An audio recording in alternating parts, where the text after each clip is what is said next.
সুপ্রিয় viewers, bike blog নয়নের পক্ষ থেকে দেশের এবং সকল প্রবাসী ভাইদেরকে জানাচ্ছি আন্তরিক শুভেচ্ছা অভিনন্দন। আবারও চলে আসছি আপনাদের মাঝে খুব গুরুত্বপূর্ণ একটি ভিডিও নিয়ে। আজকের ভিডিও থাকবে ভুল বারবার কেন করবেন, যা করবেন একবারই করবেন, সেক্ষেত্রে আপনার বাইকটি চালিয়ে আপনি অনেক বেশি মজা পাবেন, বারবার টাকা খরচ করতে হবে না এবং আপনার বাইকের পিছনেও আপনার সময় দিতে হবে না। তো চলুন দেখে আসি আজকের ভিডিও। একটা বাইকের গুরুত্বপূর্ণ জিনিস হচ্ছে বাইকের ইঞ্জিন। ইঞ্জিনের জন্য গুরুত্বপূর্ণ জিনিস কি? ইঞ্জিন অয়েল এবং ইঞ্জিনের সাউন্ড। ইঞ্জিনের সাউন্ড যদি সুন্দর থাকে, ইঞ্জিন অয়েল যদি না কমে, সেক্ষেত্রে আপনার বাইকটি আপনি চালিয়ে অনেক বেশি মজা পাবেন। আপনি বারবার ভুল করতেছেন, আপনার বাইকের ইঞ্জিন অয়েল কমে যাচ্ছে, আপনি নতুন পিস্টন লাগাচ্ছেন, কম টাকায় ভালো সার্ভিস, কিন্তু আপনার বারবার সময় দিতে হচ্ছে বাইকের পিছনে, বারবার টাকা খরচ করতে হচ্ছে এবং আপনার সময়ও যাচ্ছে। সেজন্য বারবার ভুল না করে আপনারা কি করবেন, শুধু এই পিস্টন পরিবর্তন না করে আপনারা কি করবেন, নতুন সিলিন্ডার ব্লক লাগিয়ে দিবেন। কাজ শেষ, একদম নতুন বাইকের মতো চলবে দীর্ঘদিন। আপনার বাইকের ইঞ্জিন অয়েল আর কমবে না। এখন অনেকে দেখা যায় ইঞ্জিনের কাজ করবে, সিলিন্ডার ব্লক পরিবর্তন করবে, যে মালগুলি নিয়েছে বাইকের মধ্যে লাগানোর জন্য, সেই মালগুলি হচ্ছে 2 নাম্বার। আপনি ব্লক লাগিয়েছেন 2 নাম্বার, 2 নাম্বার লাগানোর কারণে কিন্তু ইঞ্জিন অয়েল আবার 2-3 মাস পরে কমে যাচ্ছে।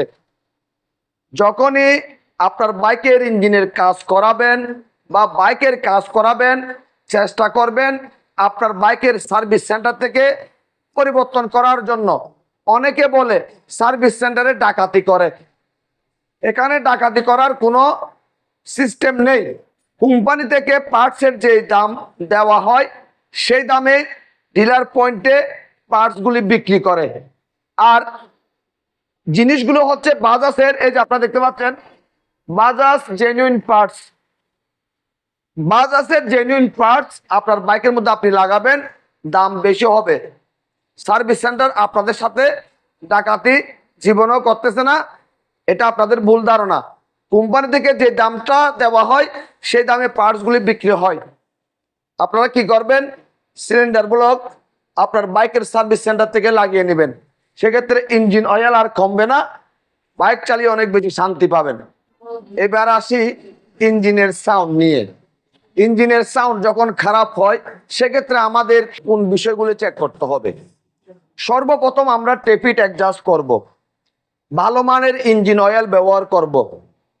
টেপিট অ্যাডজাস্ট করার পরও যদি সুন্দর শোনা না যায়, সেক্ষেত্রে আপনার বাইকের হেডের মধ্যে 2টি ভালভ থাকে। এই যে আপনারা দেখতে পাচ্ছেন হেডের মধ্যে 2টি ভালভ থাকে, একটি হচ্ছে ইনটেক ভালভ, আরেকটি হচ্ছে এক্সজস্ট ভালভ। আপনার বাইকের হেডের ভালভ পরিবর্তন করবেন, গাইডগুলি যদি প্রয়োজন হয় গাইডগুলি পরিবর্তন করবেন এবং সিলগুলি পরিবর্তন করে দিবেন, প্রথম কাজ। তারপর আপনাদের দেখতে হবে আপনার বাইকের ক্যাম ভালো আছে কিনা, ক্ষয় হয়ে গেছে কিনা। এই ক্যামটি প্রয়োজন হলে পরিবর্তন করবেন। তারপর আপনাদের দেখতে হবে লোকার। এই লোকারের বেয়ারিং যদি গজে, বেয়ারিং যদি নষ্ট হয়ে যায়, সেক্ষেত্রে কি করতে হবে, আপনাদের লোকারও পরিবর্তন করতে হবে, ইঞ্জিনের সাউন্ড সুন্দর হয়ে যাবে। এবার আসি টাইমিং চেন, টেনশনার, কাটার। দেখতেছেন আপনার বাইকের টাইমিং চেন লুজ হয়ে গেছে, অবশ্যই টাইমিং চেন পরিবর্তন করার সময় এই 3টা জিনিস একসাথে পরিবর্তন করবেন। সেক্ষেত্রে ইঞ্জিন থেকে আপনি সুন্দর শব্দ শুনতে পাবেন। আপনার বাইকটি যদি পালসার বাইক হয়ে থাকে, পালসার বাইকের মধ্যে একটি ব্যালেন্সার থাকে, ব্যালেন্সারটি চেক করবেন, প্রয়োজন হলে ব্যালেন্সারটি পরিবর্তন করে দিবেন এবং ব্যালেন্সার লাগানোর সময় সঠিক মাপে ব্যালেন্সার সেটিং করাবেন। ব্যালেন্সার সঠিক মাপে যদি সেটিং করতে না পারে সেক্ষেত্রে ভাইব্রেশন করে এবং আওয়াজটা বৃষ্টি শোনা যায়। প্রয়োজন হলে পরিবর্তন করে দিবেন আপনার বাইকের ব্যালেন্সার। আপনার বাইকের মধ্যে থাকে ক্লাস প্লেট, হাফ ক্লাস, ফুল ক্লাস। আপনার বাইকের ক্লাস প্লেট যদি ক্ষয় হয়, আপনার বাইকের হাফ ক্লাস, ফুল ক্লাস যদি ক্ষয় হয়, সেক্ষেত্রে আপনার বাইকের ইঞ্জিন থেকে খারাপ শব্দ শোনা যাবে। প্রয়োজন হলে পরিবর্তন করে দিবেন। ইঞ্জিন থেকে সুন্দর শব্দ শুনতে পাবেন, বাইক চালিয়ে অনেক বেশি মজা পাবেন। এবং অবশ্যই আপনার বাইকের ইঞ্জিন অয়েল গুরুত্ব দিবেন। 1 নাম্বারটি লাগাবেন, ভালো মানের অয়েল ব্যবহার করবেন, সেক্ষেত্রে বাইক দীর্ঘদিন ভালো থাকবে। আপনাদের যদি আমার আজকের ভিডিও যদি ভালো লেগে থাকে, লাইক করবেন, কমেন্ট করবেন এবং বেশি বেশি করে শেয়ার করে দিবেন।